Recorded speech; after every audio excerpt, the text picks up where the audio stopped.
자, 님들아 집중해 주십시오. 자, 오늘 영상에서는 기출 단 한 권만으로 다른 문제집 10권을 푼 것 같은 효과를 내는 방법을 알려드릴 겁니다. 기출은 많이 풀수록 좋다라는 말 한 번쯤은 들어보셨을 텐데요. 하지만 이 말은 절반은 맞고 절반은 틀리게 되어집니다. 기출은 얼마나 많이 풀었느냐 보다는 어떻게 풀었느냐, 이게 훨씬 더 중요해요. 특히 제가 가르치는 이 생윤처럼 최소한의 시간으로 최대한의 효과를 얻어야 되는 과목이라면 이번 영상에서 알려드리는 이 공부법이 정말 찰떡일 겁니다. 오늘 제가 알려드린 대로 기출 한 권만 제대로 마스터하셔도 생윤 1등급 나오고도 남습니다.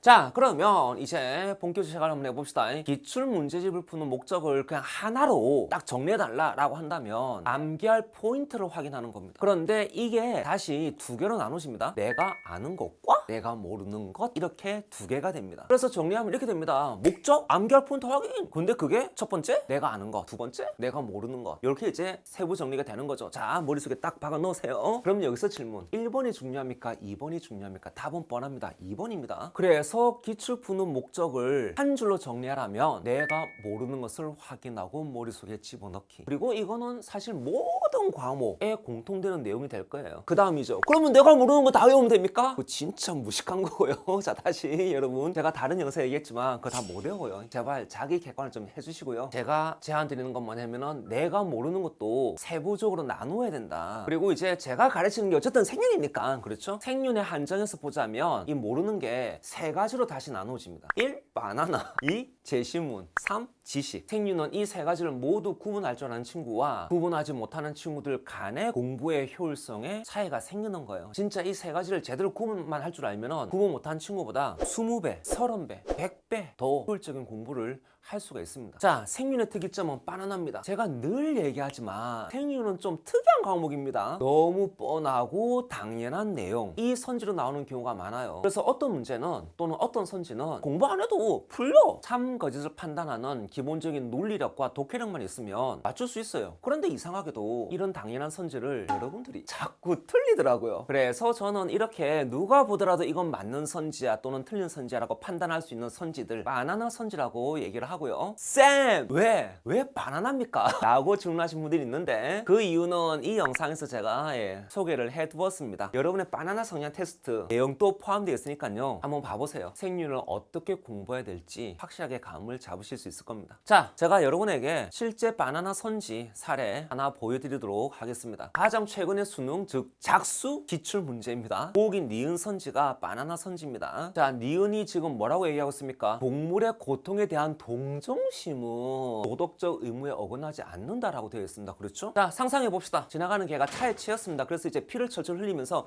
깽깽깽깽깽 하고 있습니다. 그러면 그 광경이 참 끔찍하기도 하고 불쌍하기도 하고 걱정되기도 하고 그렇지 않습니까? 그런데 누군가가 이렇게 외칩니다. 동물의 고통 따위에 동정하지 마! 그런 건 도덕적 의무가 아니야! 관심 끄고 그냥 가! 라고 얘기하면은 뭐 솔직히 속으로 저 새끼 뭐지? 쓰레기인가? 너무한 거 아니야? 아무리 그래도 그건 좀 오바인 거 아닌가? 라는 생각 들지 않겠습니까? 우리가 지금 하는 과목이 뭐라고요? 생활과 윤리라고 한다면 동물의 고통스러워 하는 것에 동정심을 표현하는 게 윤리적 의무에 맞지 않는다, 도덕적 의무가 아니다 라고 할 사상가를 굳이 배우겠습니까? 아닐 것 같지 않습니까? 그럼 됐네요. 그럼 이 선지는 갑 예스, 을 예스, 병 예스. 그러면 어디 들어가? 한가운데. 갑을병 사상과 상관없이 그냥 한가운데. 다시 말해 이제 이 문제에서는 D에 들어가겠죠. 자, 작수 시험장에서 요 니은 선지입니다. 이거 판단을 틀리신 분이 35%가 있습니다. 생윤 선택자의 EBS 기준 3분의 1이 넘는 분들이 생윤 시험장에서 이 선지의 판단이 틀렸어요. 생윤 기출 문제에서 이런 선지를 못 끌어내니까 공부가 피곤해지는 거예요. 자, 그러면 이거 어떻게 해결해야 됩니까? 현실적으로 유일한 방법이 이겁니다. 오르비에 바나나 제거 특강 있는데 제가 1강을 무료 오픈시켜 놨어요. 그래서 그 무료 오픈된 1강에서 나오는 바나나 성향 테스트 부분 잘 확인하시고 만약에 본인에게 바나나 성향이 강하게 나타난다면 이 강의 꼭 보십시오. 자, 그러면 쌤! 또 왜?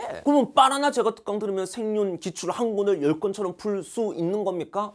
그런데 잘 들어요. 이제 우리는 준비가 된 거야. 이제 우리의 공부의 효율성을 높이기 위한 기본을 다졌다고. 바나나를 다졌다고. 자, 그럼 이제 여러분들은 독해형과 지식형을 구분해야 됩니다. 묻습니다. 선생님, 제가 독해형, 지식형 구분할 수 있을 만한 실력이 될까요? 라고 하는데 물론 안 될 수도 있겠지. 그런데 선생님 같은 경우는 문제 형식만 봐도 독해형인지 지식형인지 확인할 수 있는 문제 형식들이 있어. 그게 뭐냐고 하면은 대표적으로 쟁점형, 다음에서 뭐 핵심 쟁점이 무엇이냐, 그 다음에 3단 논법형, 기억에 대한 반론으로 알맞은 것은 이런 거, 그 다음에 X축, Y축, Z축 해가지고 뭐 이렇게 축 비교하는 거 있잖아. 그렇지. 그림 보기 싫은 거. 그런 게 대표적인 독해형이에요. 그래서 이런 문제들은 독해로 푸는 거지 지식으로 푸는 게 아니에요. 그래서 여러분들이 제가 다른 영상에서 얘기를 했지만 이런 것들은요, 그냥 집중적으로 양측해가지고 익숙해지면 돼. 그러면 실력은 올라가게 되어져 있어. 그리고 이제 지식형 문제들인데, 그것도 이제 킬러형 문제들인데, 여기 나오는 선지들이 모두 다 킬러 지식형 선지들일 경우도 있지만 아닐 경우들이 더 많습니다. 실제로 보자면 분명 선지 중에는 독해형 선지들이 있어요. 특히 처음 등장하는 선지들이 그런 게 많아. 그래서 시험장에서 여러분들이 선지 봤을 때 나 이거 처음 봐.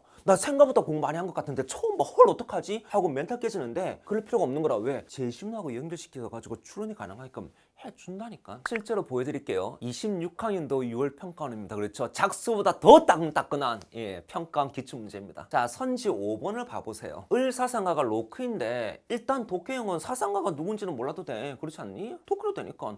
여러분이 국어 문제 풀면서 국어 제시문의 저자가 누군지 알고 푸십니까? 아니지 않습니까? 자, 해당 제시문과 그 다음에 선지만 제가 뽑아서 이렇게 색칠을 칠했습니다. 한번 봐보세요. 보시면 제시문에서 자연 상태에서 공통의 법률이 없어서 분쟁이 발생한다 라고 되어져 있습니다. 그렇죠? 분명히 제시문에 나와져 있죠? 그러면 공통의 법률이 없으니까 당연히 뭡니까? 이 법을 판단하는 공통의 재판관도 없지 않겠습니까? 그래서 분쟁이 발생하니까 그 분쟁은 자연 상태에서 전쟁 상태라고 대체를 해도 가능하겠죠? 이러면 끝나는데 이 선지를 5개념 앞뒤 다 잘라먹고 전쟁 상태는 흡수지. 제가 암기법 강의에서 그런 식으로 암기하면 안 된다라는 얘기를 분명히 했습니다. 암기는 짧으면 짧을수록 킬러 정답률에서 멀어집니다. 그러니 이제 암기로 오판하는 거죠. 누가? 여러분들이. 그러니까 이렇게 중요한 눈앞에 단소, 지식이 있는데 이건 버리고 그 허접한 머릿속의 지식으로 킬러를 판단하려고 하니 현장에서 틀리는 거예요. 게다가 나의 5개념을 교정할 기회까지 같이 날려버리는 거죠. 어쨌든 간에 제시문은 참이라고 가정하고 문제를 푸는 거 아니야? 그렇지? 그래서 기출 풀 때 특히 킬러 문제 풀 때입니다. 선지 중에서 독해형 선지가 있는지 없는지 잘 확인하면서 푸는 거예요. 그래야 님들의 지식도 교정될 수가 있고 그 다음에 문제도 맞출 수가 있습니다. 쌤! 왜? 모르는 문제는 헷갈리는 선지가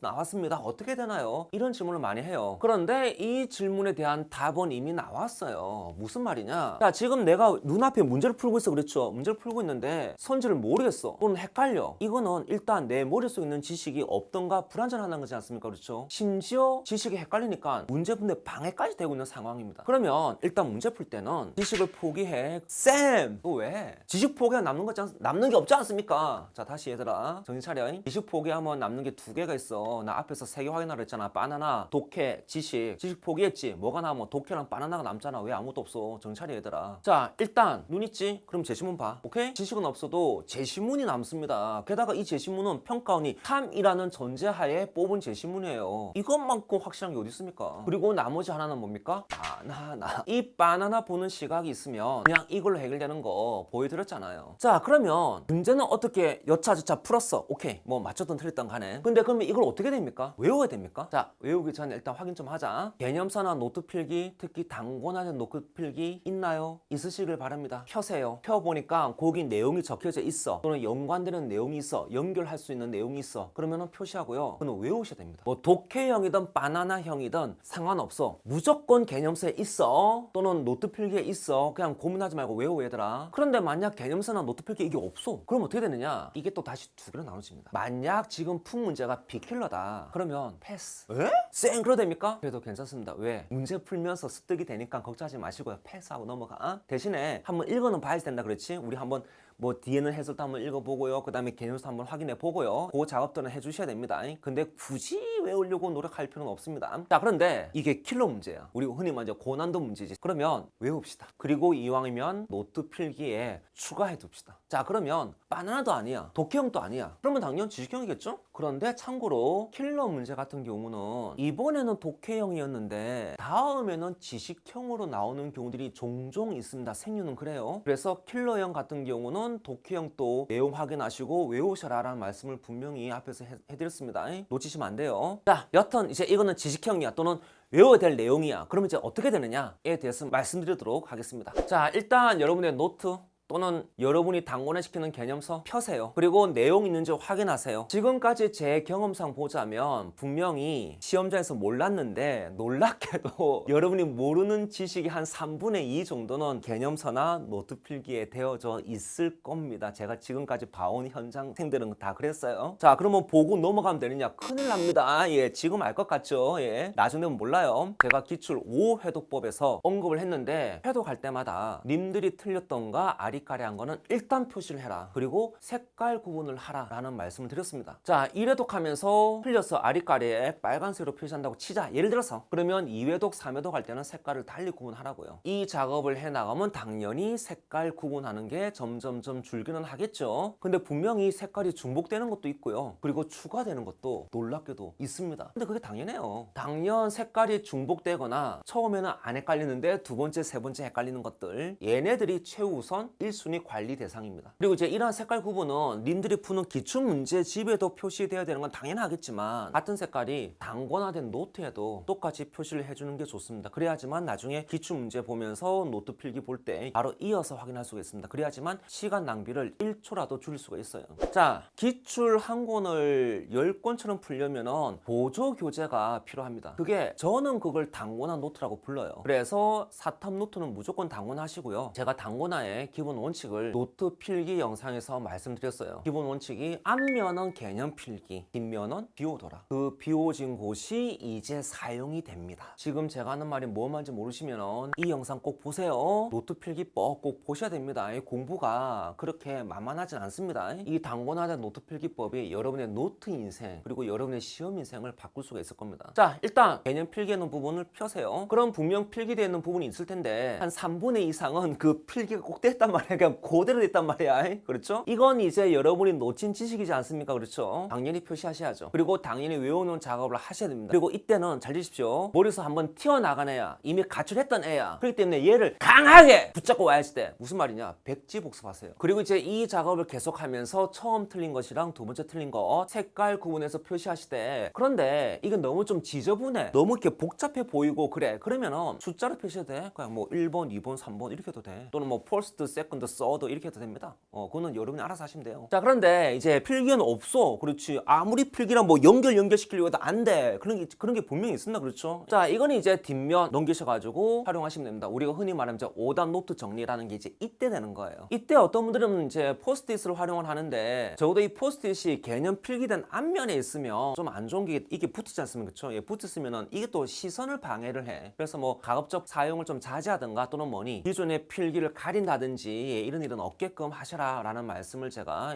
필기 영상법에서 말씀드렸습니다. 자, 마무리할게요. 기출을 푸는 목적은 딱 하나입니다. 그럼 모르는 거 확인, and 머리에 집어넣는 거. 그러니 모르는 거 나왔다고 빡치지 마시고요. 모르는 것을 보면서 아, 내가 틀릴 수 있는 부분이 나왔구나, 이제 그 부분 하나가 줄어드는구나, 이런 마인드를 가지세요. 그리고 모르는 것은 바나나, 제지문 독해, 지식형으로 구분하되 잘 안되면 일단 바나나 제거 특강 들어서 바나나를 먼저 제거해라 라는 말씀을 드립니다. 그래서 일단 바나나와 나머지로 구분하는 게 되면은 정말 편합니다. 왜냐하면 그 바나나가 필러 파트에서 엄청 도움 되거든요. 그리고 그래야지만 님들 공부가 효율적이 됩니다. 쓸데없는 바나나 때문에 힘이 빠지면 인생도 지치고 시험도 지치고 그리고 내 성적도 지칩니다. 그리고 회독할 때마다 색깔 구분하시고 마지막으로 단권화 노트 꼭 정리하시길 바랍니다. 그리고 이건 보너스입니다. 제가 오르비에 생융 기출을 몽땅 모은 파일을 올려두었습니다. 다운받아 가시길 바랍니다. 오르비 잘 모르시면 생융 기출 몽땅 이렇게 이제 검색하면 나옵니다. 제가 직접 해봤어요. 기출 회독하는데 좋은 자료가 될 겁니다. 우리 모두 1070 대박 납시다.